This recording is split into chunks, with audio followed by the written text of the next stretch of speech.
Nagpenitensya ngayong Biyernes Santo, Abril 3, 2026, ang pakiramdam ng ilang fans ni Catherine Bernardo, lalo na ang mga hindi boto sa rumored boyfriend nitong si Lucena City Mayor Mark Alcala, matapos kumalat sa social media ang viral holding hand photos ng dalawa habang nasa Thailand.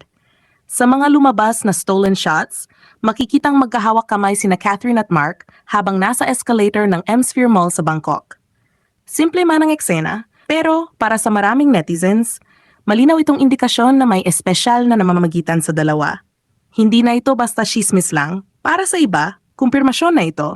Matatanda ang ilang beses na ring namamataan sina Catherine at Mark sa iba't ibang malls sa Makati City noon. Pero kadalasan ay low-key at walang physical contact.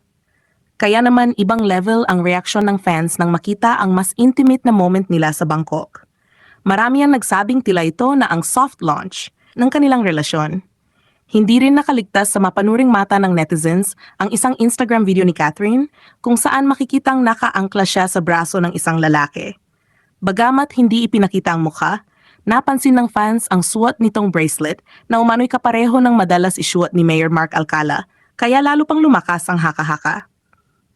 Sa kabila ng pagiging discreet ng dalawa, hindi pa rin naiwasang kumalat ang mga larawan at video, lalo na't maraming Pilipino ang nakakita sa kanila sa Bangkok. Dahil dito, mas lalo pang umingay ang usapan online at nagtrending ang pangalan ni Catherine at Mark. Samantala, hati ang opinyon ng netizens. May mga kinikilig at suportado ang bagong kabanata sa buhay pag-ibig ng aktres, pero may ilan ding hindi pa rin tanggap ang balitang ito. Para sa kanila, timing ang naging issue dahil nangyari ito sa Biyernes Santo, isang araw na sagrado para sa maraming Pilipino.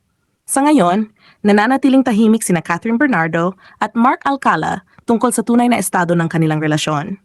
Pero base sa mga ebidensyang kumakalat online, mukhang hindi na kailangan ng kumpirmasyon dahil ika nga a picture paints 1,000 words.